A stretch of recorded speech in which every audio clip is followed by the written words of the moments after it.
أعوذ بالله من الشيطان الرجيم بسم الله الرحمن الرحيم وفوض أمري إلى الله إن الله بصير بالعباد السلام على المهدي الذي يملأ الأرض قسطا كما عمل يزيد المجار اللهم صل على محمد وآل محمد وفق قلبي وأنت أهله اللهم صل على محمد وآل محمد. آج آپ کے ساتھ ہمارا درس جو ہے وہ ماہ مبارک کے حوالے سے ہے اور اسی حوالے سے امام کی ایک حدیث ہے جو کہ اصول کافی جلد نمبر 1 کی دوسری حدیث، باب عقل کی دوسری حدیث، جس میں ایک واقعہ بیان کیا گیا ہے. اچھا، واقعہ کیا ہے کہ جناب جبرائیل علیہ السلام حضرت آدم کے پاس آتے ہیں اور حضرت آدم سے فرماتے ہیں کہ اللہ نے آپ کے لیے 3 چیزیں بھیجی ہیں، لیکن آپ کو تینوں میں سے ایک چیز کو اختیار کرنا ہے، باقی 2 چیزیں واپس لے جائیں گی. جناب آدم پوچھتے ہیں وہ 3 چیزیں کیا ہیں؟ فرمایا عقل ہے، دین ہے اور حیا ہے. ان تینوں میں سے آپ کو ایک کا سلیکشن کرنا ہے. جناب آدم علیہ السلام سوچتے ہیں، فرماتے ہیں، کہتے ہیں مجھے عقل دے دو. عقل کو دے دیا. جناب جبرائیل فرماتے ہیں حیا اور دین تم اب میرے ساتھ واپس چلو. تو وہاں پر حیا اور دین فرماتے ہیں کہ جناب جبرائیل اللہ نے ہم سے ارشاد فرمایا ہے کہ جہاں پر عقل ہوگی نا وہیں پر تم دونوں ہوگے، یعنی تمہارا ٹھکانہ عقل کے ساتھ ہے. تو اللہ نے ہمیں حکم دیا ہے کہ ہم عقل کے ساتھ رہیں، تو ہم اس سے جدا نہیں ہو سکتے. جب اللہ کا حکم تھا جناب جبرائیل چھوڑ کے چلے گئے. اچھا، اب اس سے ہمیں یہ پتہ چلا کہ جہاں پر عقل ہوتی ہے نا وہیں پر دین بھی ہوگا اور وہیں پر حیا بھی ہوگی. اچھا، اب آپ دیکھیے عقل کے ساتھ دین بھی ہے اور حیا بھی ہے. تبھی ہم اور آپ جب دیکھتے ہیں، جب ہم اور آپ عقائد پڑھتے ہیں، عقائد میں ہمارا ایک الگ سے توحید کے اندر ایک سیشن ہوتا ہے خدا جوئی کا.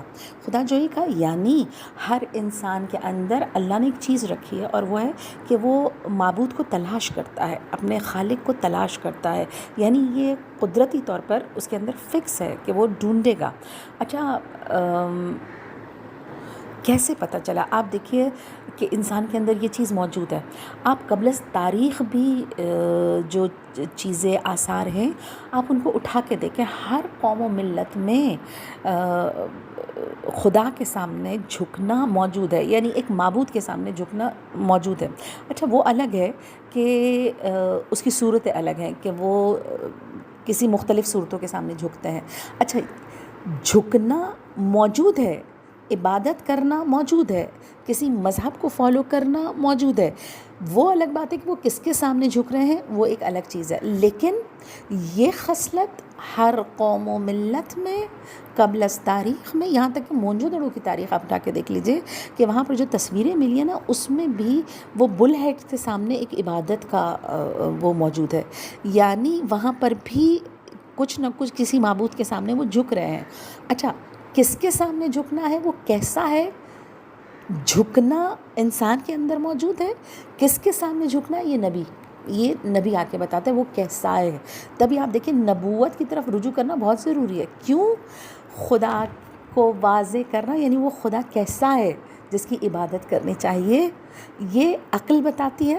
اور عقل کے ساتھ گائیڈ کرتے ہیں رسول نبی، ٹھیک ہے، وہ گائیڈ کرتے ہیں وہ کیسا ہے.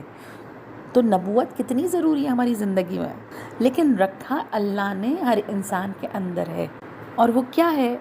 وہ نعمت اللہ کی انسان کی عقل ہے جو اسے اللہ کی طرف رہنمائی کرتی ہے، اللہ کی طرف یعنی اسے گائیڈ کرتی ہے. آپ دیکھیے اسے بتاتی ہے کسی کے سامنے تمہیں جھکنا ہے. اچھا، پھر اس کی صفات آپ دیکھیے، ہم اصول دین پڑھتے ہیں، اصول دین عقل سے لیے جاتے ہیں، ٹھیک ہے، یعنی عقل ہی ہمیں گائیڈ کرتی ہے کہ دیکھو وہ خدا کیسا ہونا چاہیے. تبھی اللہ نے نا ہمارے اندر ایک باطنی پیغمبر رکھا ہے. یہ حدیث ہے کہ اللہ نے تمہارے اندر ایک باطنی پیغمبر رکھا ہے جو تمہیں گائیڈ کرتا ہے. آپ دیکھیے ظاہر بھی پیغمبر ہے اور باطن بھی پیغمبر ہے. کتنا کریم خدا ہے، کتنا کریم، کتنا رحیم ہے کہ انسان کے جنت میں جانے کا کوئی موقع اس نے نہیں چھوڑا ہے، یعنی کسی ذریعے سے ہو انسان جنت چلا جائے. اچھا، تبھی آغا بن حیان کا بڑا خوبصورت ایک جملہ ہے. وہ فرماتے ہیں جنت میں جانا آسان ہے یا جہنم میں جانا آسان ہے؟ اچھا، اگر ہم دیکھیں، اگر بیان کریں تو ہم کہیں گے جہنم میں جانا آسان ہے، حالانکہ ایسا نہیں ہے. جہنم میں جانا مشکل ہے، جنت میں جانا آسان ہے. کیوں؟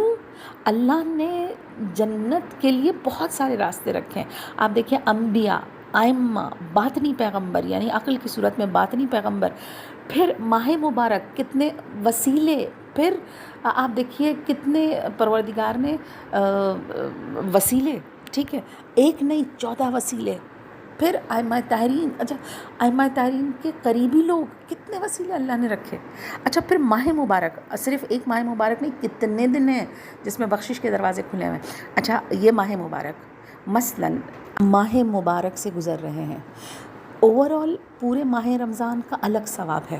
ٹھیک ہے، جو آپ بچپن سے سنتے آ رہے ہیں، سو گئے تو ثواب، سانس لیا تو ثواب. ٹھیک ہے، نہیں، اس کے علاوہ ہر روزے کا الگ الگ ثواب ہے، ہر روزے کا الگ الگ ثواب.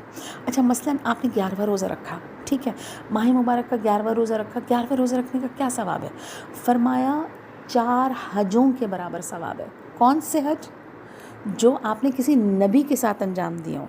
آپ سوچئے، ممکن ہے ہماری حج کی استطاعت نہ ہو، لیکن اگر صرف جس نے 11واں روزہ رکھ لیا، اس 11ویں روزے کا ثواب کیا ہے؟ گویا اس نے 4 حج انجام دیے، اور وہ بھی انبیاء کے ساتھ.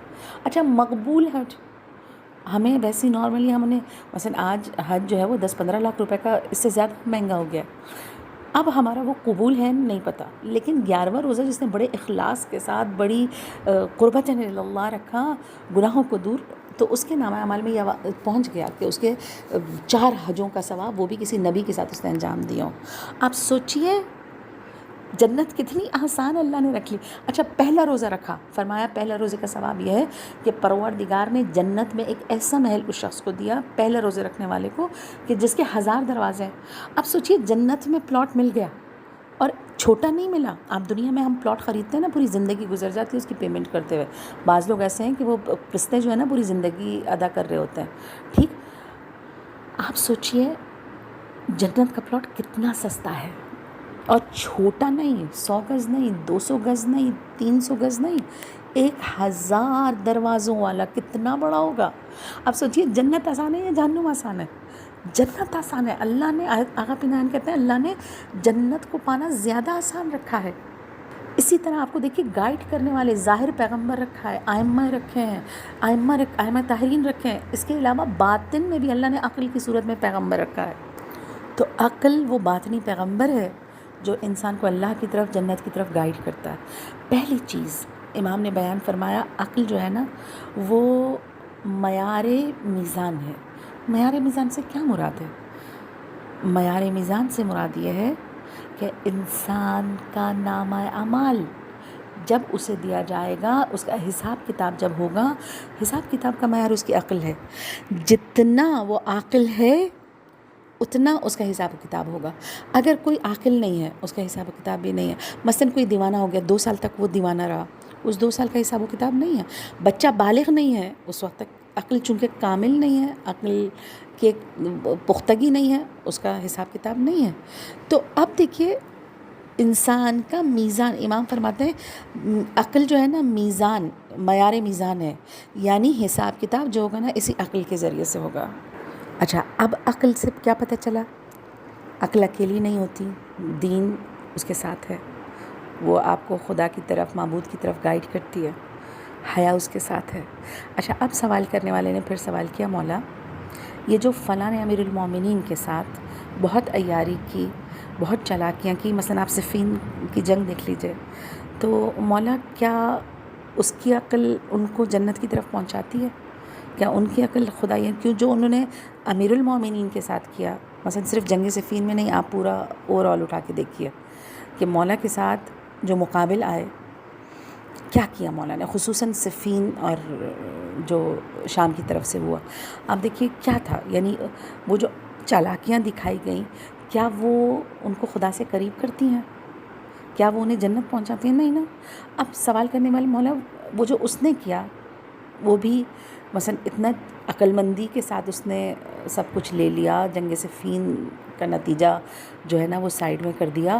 جیتی ہوئی جنگ جو ہے نا وہ مولا جیت گئے تھے تقریباً صفین، لیکن جیتی ہوئی جنگ اس نے ایک دم پلٹ دی. یہ کیا ہے؟ مولا بیان فرماتے ہیں یہ عقل سے مشابہت ضرور رکھتی ہے، لیکن یہ عقل نہیں ہے، یہ چالاکی ہے. اور چالاکی جو ہے نا وہ شیطان کے وسواس ہے، یعنی وہ شیطان کی طرف سے ہے، اور وہ شیطان کی طرف گائیڈ کرتی ہے، نہ کہ خدا کی طرف.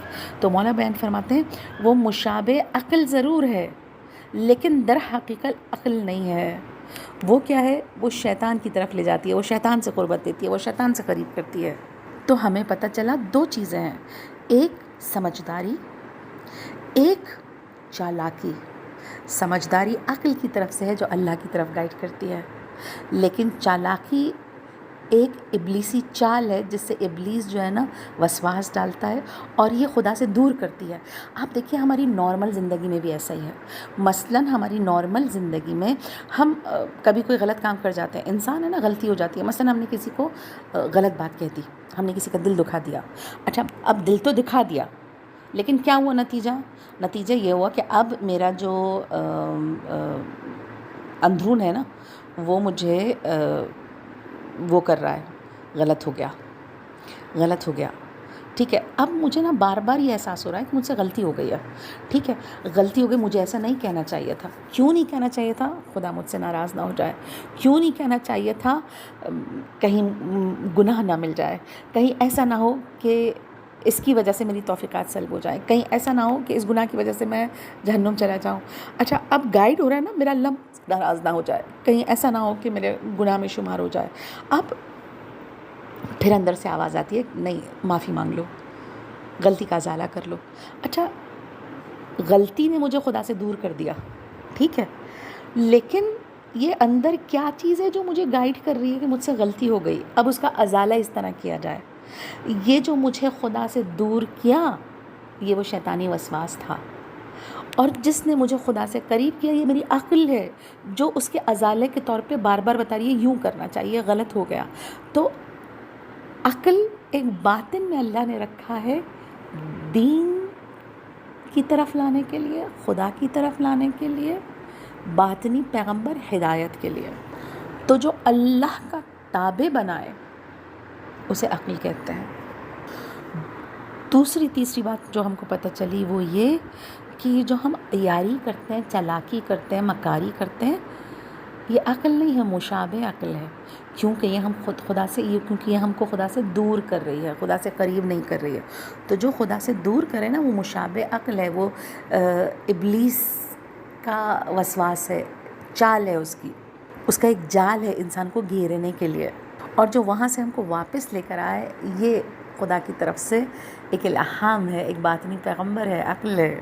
اس کریم خدا کی حکمت کو دیکھیے، اس کریم خدا کی کارگری کو دیکھیے کہ کس طرح انسان کو نا جنت کی طرف کھینچتا ہے۔ یہ انسان خود جہنم پر جانے کے لیے تیار ہے، لیکن اللہ جو ہے اس کو بار بار لے کر آ رہا ہے، کس طرح سے وہ یہ بچ جائے۔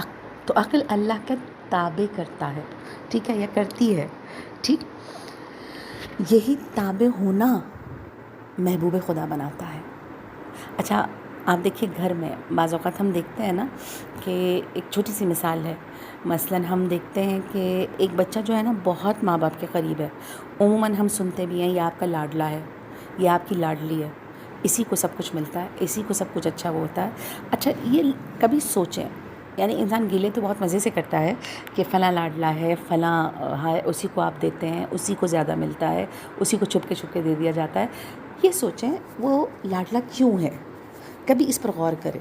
یعنی لاڈلا ہونے کے لیے نا کچھ چیزوں کی ضرورت ہوتی ہے، یعنی لاڈلا ہونے کے لیے نا آپ زیادہ تر دیکھیے کہ جس سے ماں باپ زیادہ محبت کرتے ہیں نا اس کی وجہ یہ ہوتی ہے کہ اس کے اندر نا اتباع زیادہ ہے، اطاعت زیادہ ہے، یا کیئرنگ زیادہ ہے، یعنی کچھ ایسی خصلت اس کے اندر لازمی ہے جس کی وجہ سے ماں باپ اس سے بڑی محبت کرتے ہیں۔